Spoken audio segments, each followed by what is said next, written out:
नमस्कार, जय हिंद। आप सभी का स्वागत है। टाइटैनिक के बारे में तो आप सभी जानते होंगे। 1912 का वो सबसे बड़ा समंदर का शिप कहा जाता था और वो 1912 में ही अपने पहले मेडन जो ट्रिप थी उसकी, उसमें ही वो बीच से टूटता है और उसके दो पार्ट अलग अलग हो जाते हैं और वो सिंक करके कहीं अटलांटिक ओशन की गहराइयों में खो जाता है। 1955 से ही कवायद की जा रही थी कि उसकी स्कैनिंग करके पता किया जाए कि आखिर कहां पे कौन सा पार्ट गिरा हुआ है और काफी हद तक सफलता भी हुई है। एक कंपनी है जिसने ये तक शुरुआत किया है कि वो आपको ले जाएंगे सबमर्सिबल के तहत और जाके पूरा विजिट कराएंगे जो ये टाइटैनिक का रैकेज जहां पे पड़ा हुआ है। कल की न्यूज है और संडे को ये हादसा होता है कि जो सबमर्सिबल कुछ लोगों को लेकर गया था टाइटैनिक के रैकेज को दिखाने के लिए, वो खुद लापता हो गया। इसी के ऊपर ये कहानी है। आइए चर्चा करते हैं कि क्या ऐसा हुआ है। टाइटैनिक आप देख सकते हैं 1912 बहुत बड़ी एक त्रासदी के रूप में हुआ था और काफी लोग इसमें मर जाते हैं। The Titanic's wreck lies some 435 miles south of the this is your Newfoundland. Newfoundland से अगर आप देखेंगे तो लगभग 700 किलोमीटर के आसपास है ये, और ये यहां से चलता है और यहां पे जाके इट गोज डाउन।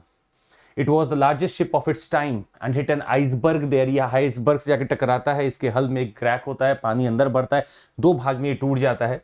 ये साउथहैम्पटन से न्यूयॉर्क का ट्रैवल कर रहा होता है, यहां तक पहुंचता है और बीच में ही टूट जाता है। 1500 लोग मर जाते हैं। खैर, अभी जो बात है वो इस सबमर्सिबल की है जिसका नाम है टाइटन सबमर्सिबल। इसके जो कैपेसिटी है ये 5 लोगों को लेके जा सकता है। 3 टूरिस्ट होते हैं, एक पायलट होता है और एक सब्जेक्ट एक्सपर्ट है जो कि नीचे लोगों के बारे में या नीचे आपको चीजों को बताएगा कि कहां पे क्या रैकेज है, कितना पुराना है, ये बताता है लोगों को। This massive search operation has been going on after this submersible went lost। और ये लगभग जैसे ही पानी में उतरता है, an hour and 45 minutes into its drive, it has lost its contact with the ground station there।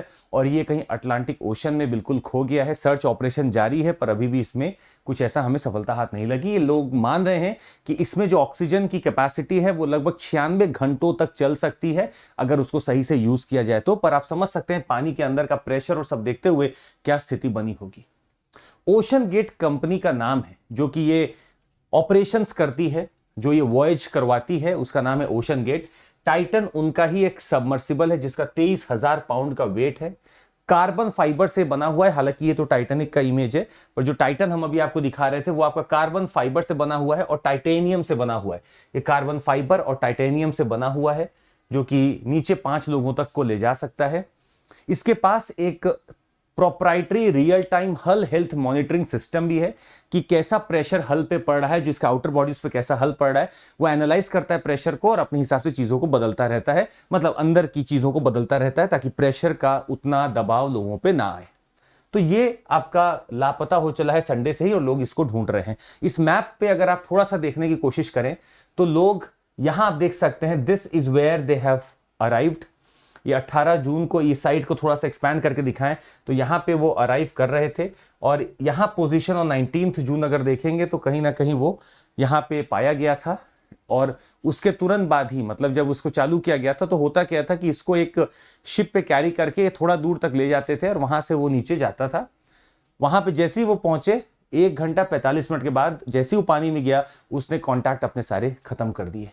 कुछ बातें जो और यहाँ पे इंपॉर्टेंट समझ में आती है, एक जर्नलिस्ट जिसने कुछ साल पहले इसको विजिट किया था, इस सबमर्सिबल में वो गया था, उसका कुछ कहना है। वो ये कह रहा है कि this if it has gone missing it would be impossible for those inside it now to escape without help.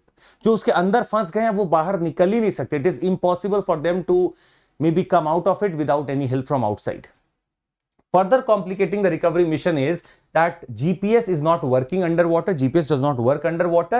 Neither does the radio messages are going to work। तो यहां नीचे रेडियो भी नहीं चल रहा है। There is no way to communicate with the vessel। और इसने इस बात पे आपत्ति भी जाहिर की थी कि आप पानी के नीचे लोगों को भेज तो रहे हैं पर यहां पे आपका कोई कम्युनिकेशन का एक नेटवर्क नहीं है, कोई भी आप कम्युनिकेशन करने का कोई जरिया नहीं है और अगर कभी ये हादसा होता है तो लोग सीधे खो जाएंगे। और जो आज हमें संडे को होते हुए दिखता है, अभी तक इसमें 3 लोग हैं, टोटल तो 5 लोग हैं, 3 टूरिस्ट हैं इसमें और अभी सब लापता है। अभी पता नहीं चला कि सबमर्सिबल कहाँ है। अटलांटिक ओशन अपने में ही अगर आप देखें तो काफ़ी गहरा ओशन है। हालांकि आपसे प्रश्न हमारा ये है कि आप बताएंगे कि इंडियन अटलांटिक और पैसिफिक ओशन में सबसे ज्यादा गहरा ओशन कौन सा है। ये नीचे कमेंट करके जरूर बताइएगा कि सबसे ज्यादा गहरा ओशन इन तीनों में से कौन है। और रही बात आपके टेम्परेचर की, तो ये भी बताइएगा कि आपको क्या लगता है इन तीनों में से, पैसिफिक, अटलांटिक और इंडियन ओशन में से सबसे ज्यादा टेम्परेचर इन तीनों में किसका होगा। नीचे कमेंट करके जरूर बताइएगा। आज के लिए बस इतना ही, मिलते रहेंगे आपसे फिर। आपको बता दें, अगर आपको जुड़ना है हमारे साथ तो आप जुड़ सकते हैं। We have got lot of maybe people associated with us और जिनका वॉच टाइम बहुत अच्छा था। जितना जो पढ़ रहा है उतना उसको फायदा हो रहा है। आप भी हमारे साथ पढ़ सकते हैं। एक्सटेंशन ऑफर अभी चल रहा है जिसमें कि आप अगर 12 महीने का लेते हैं, याद रखिएगा सीएमसी कोड है। आप जैसे ही सीएमसी कोड लगाएंगे आपको एक लाभ मिल जाएगा। उस सीएमसी कोड पे अगर आप 12 महीने का है तो आपको 4 महीने एक्सटेंशन मिलेगा। 18 महीने पे 6 महीने का एक्सटेंशन आपको मिल सकता है। सीएमसी कोड का आप इस्तेमाल कर सकते हैं। और ये प्रॉमिस है हमारा कि आप प्रीलिम्स मेंस इंटरव्यू में अगर कहीं पे भी आपको लगता है कि आपका नहीं हो पाया तो हम आपकी सहायता करेंगे, आपको एक्सटेंशन भी देंगे। मेंस एनरिचमेंट प्रोग्राम हमारा ऑलरेडी स्टार्ट हो चुका है। So look out for this mains enrichment programme where we are going to put in lot of efforts for ethics, essay content आपको मिलेगा बहुत अच्छा, आप वहां भी देख सकते हैं। और ये हमारा आरंभ बैच है, ऑलरेडी चालू हो चुका है। सीएमसी कोड पे आप इसको भी ले सकते हैं। प्लस ये लक्ष्य बैच है, ऑप्शनल भी हमारे पास चालू हो चुके हैं जिसको आप पूरे भरपूर तरीके से ले सकते हैं। बहुत बहुत धन्यवाद इसको सुनने के लिए। Thank you so much. Take care. जय हिंद।